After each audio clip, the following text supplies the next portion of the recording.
Good morning and welcome to Retirement Tax Matters. I'm Adam. This is Garrett Crawford, our local CFP here, and we are excited for a new episode of Retirement Tax Matters. Here we go. Here we go. It is, I was just telling Garrett, fall is in the air. We've got leaves changing colors, a little bit cooler temperatures. We've got the jackets on this morning.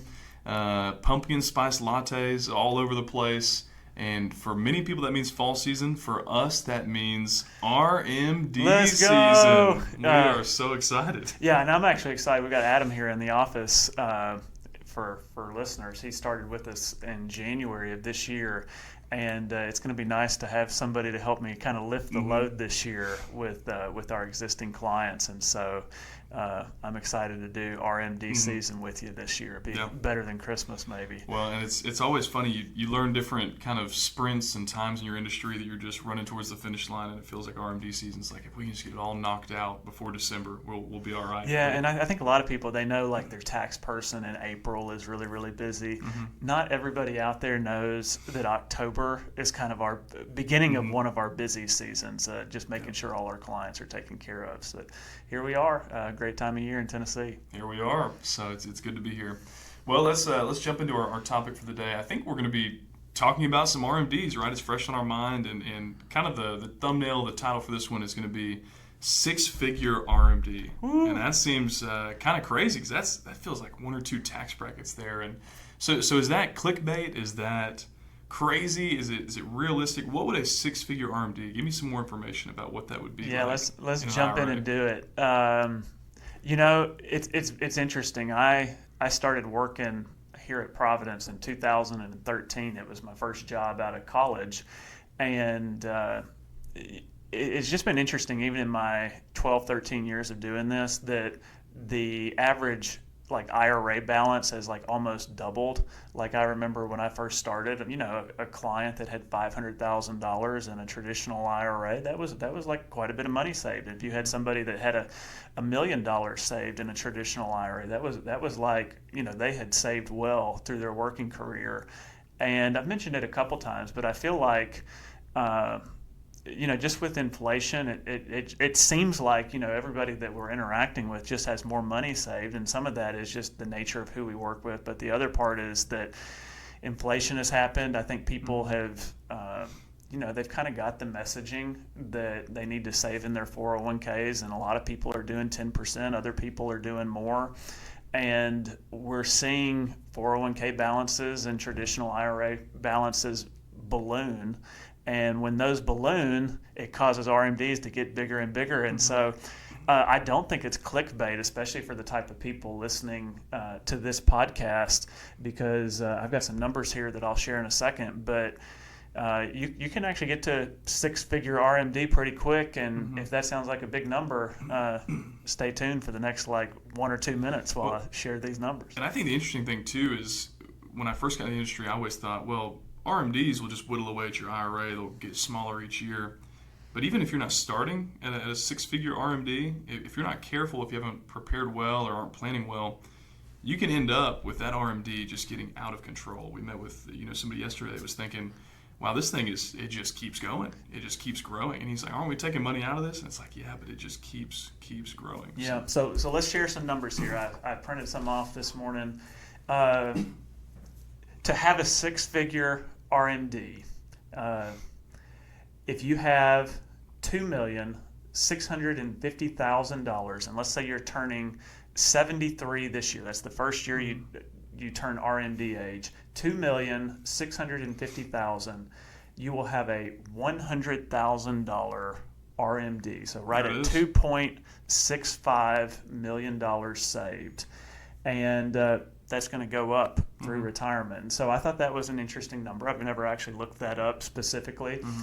So somebody with a little over $2 million. And I think too, with a lot of people working longer, I think that gives you a shorter window. When people were retiring at 62, 65, it seemed like you had a few years to kind of spin down before you got there. But if you have a 401k and you work to 70, let's say that 401k has $3 million in it, I mean, you've only got 3 years to kind of get things situated before you're right there in that situation. Yeah, and it really is. Not everybody has a $2.65 million IRA, but the type of people that we're helping, that we see those a lot.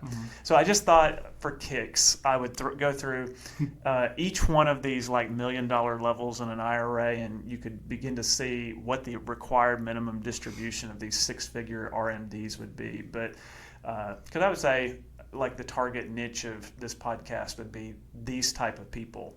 If you have $3 million in a traditional IRA in your first year, if you were turning 73, the RMD would be $113,000 approximately. A $4 million IRA would be right at $150,000. A $5 million traditional IRA, your first RMD would be about $188,000.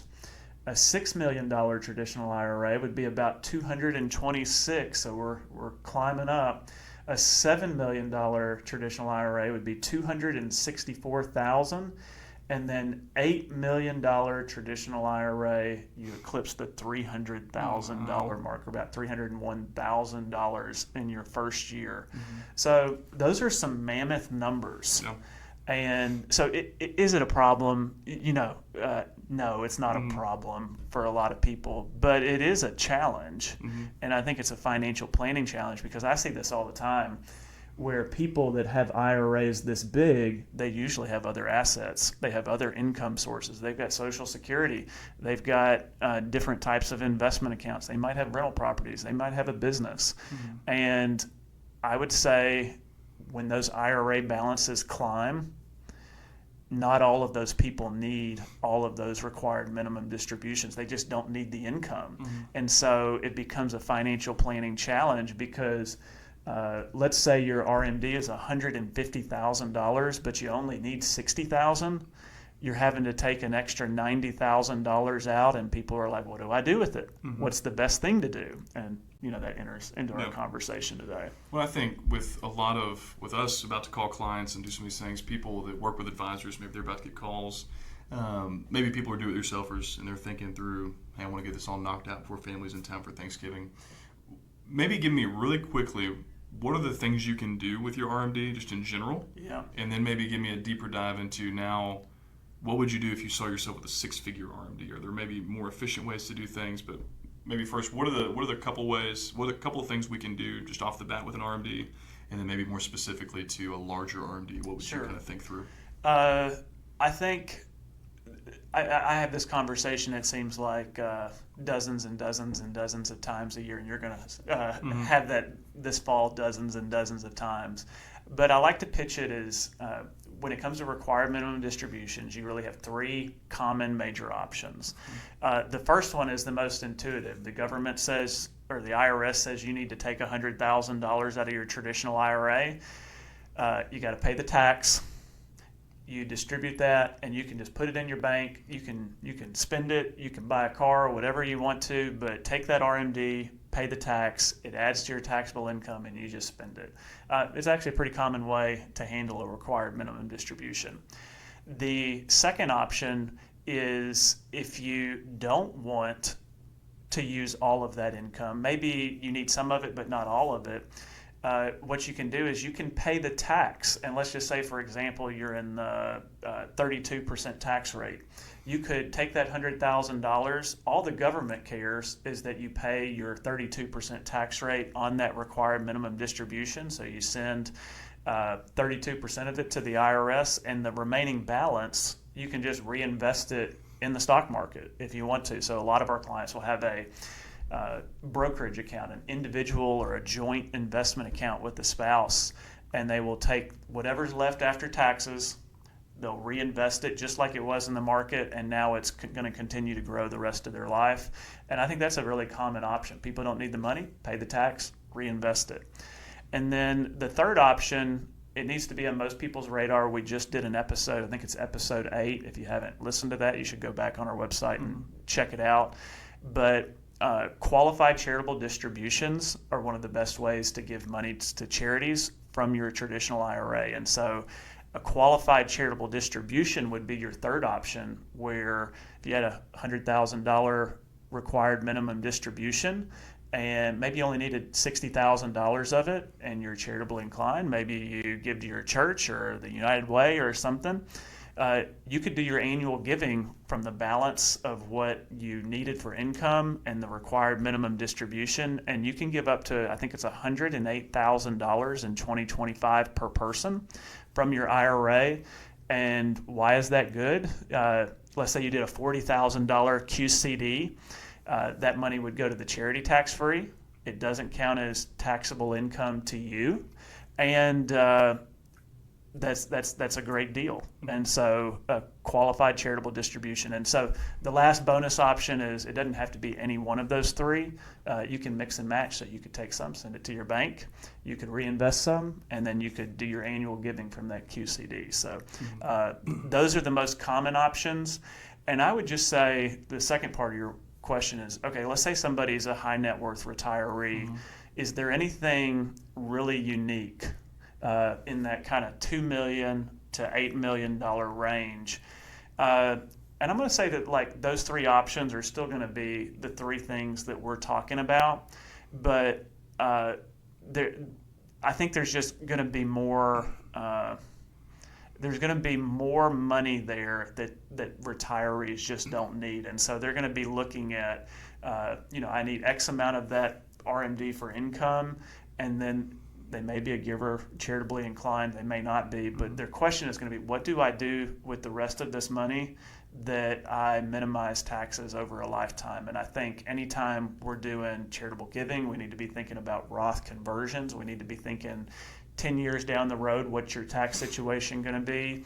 And we have another whole episode called The Golden Window of Retirement, the space between when you retire and when Social Security starts, is a great time to be thinking about these required minimum distributions. And I think that kind of is where we'll land the plane today is, RMDs are something that happens. Once it starts, it doesn't stop. And once you get into it, you have less flexibility, less opportunity. You have these tools you just talked about, but really there's no way to plan them away at that point. There's just a way to kind of treat the symptom, treat the wound, and kind of hang on tight. So what can somebody, let's say somebody's 55, 65, they're looking towards the future, shocking if you're watching us, been following us along, planning, projecting out, that's what we're always talking about.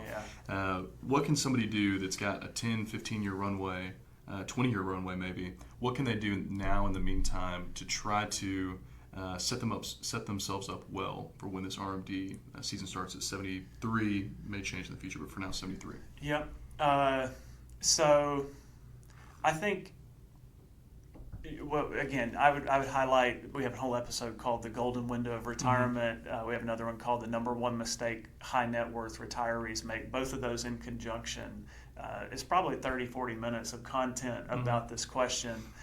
But I think you and I really believe in this idea of having your tax return driving the financial planning for high net worth retirees. And so I think we're going to begin to incorporate that language more and more into what we're doing. But tax return driven financial planning. And I say that because if you're 55, maybe you don't have a $2 million IRA yet, maybe you don't have an $8 million IRA yet, but you're looking into the future, you're still working, you're contributing the maximum amount into your 401k, you're not a big spender, you're still saving, but you can anticipate if the market grows 7, 8, 9% on average for the next 10, 15 years, you might actually be in a situation where this is going to be a problem.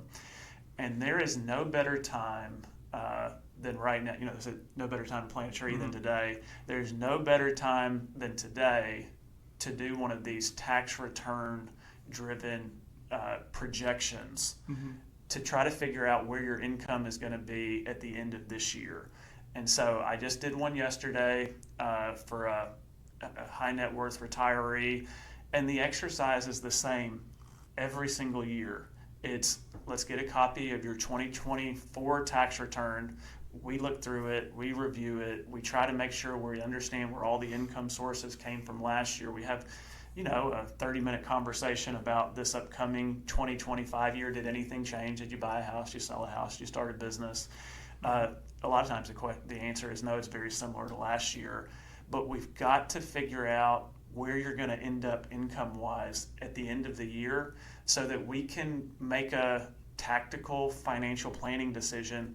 If you've got $65,000 left this year in the 24% tax bracket and you've got RMDs that are going to be a six-figure RMD, let's start doing some pre-planning now. Let's take what we know about your current situation, take what we know about where we think you might be in 15 years, and one of financial planners' best tools are Roth conversions. Let's get out the tax return, do a projection, and see if a Roth conversion could make sense up to the top of your current bracket, or maybe you're in the 22 and like my appointment yesterday, we need to go really to the top of the 24 because the jump from 24 to 32 is a big deal.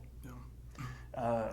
So I would just say that we need to leverage the amount of time between today and when your required minimum distributions kick in to minimize taxes at like an aggregate lifetime level. And so we've said this before, sometimes we can be myopic.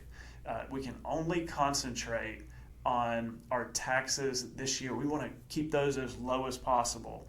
But the trick with an IRA is you've taken a tax deduction, but that IRA is going to continue to grow each year, and somebody's going to pay taxes on that IRA money. You may do it now through a Roth conversion. You may postpone it later and take income later, and you'll pay taxes then, or you may never pay the taxes, but your beneficiaries will ultimately pay the tax. And so it's not a matter of do I pay tax or not. It's a matter of who's going to pay the tax and when.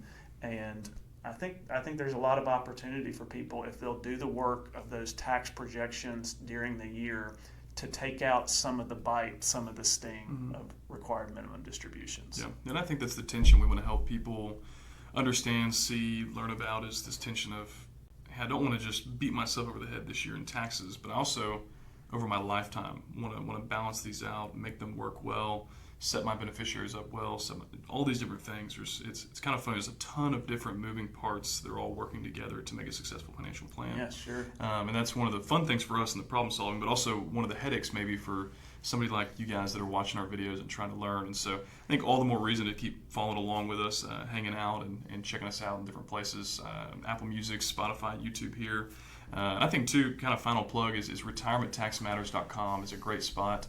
You can sign up for our newsletter, get some information there. Our goal really is to add value to every email you get from us, one a week, and just get more information about RMDs, QCDs, all the different acronyms, different things that need to be on your radar, deadlines coming up, things that are important for you as you plan for the future. So appreciate you guys sticking around with us today and hope you keep tuning in the future.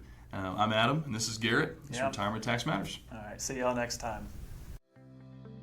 Thanks so much for listening to Retirement Tax Matters. As always, the ideas we share here are for educational purposes, and we do our best to get it right, but this isn't a substitute for specific tax or financial advice because a truly effective strategy is always built around your personal situation. For more resources and to see our full disclosure, visit us at retirementtaxmatters.com.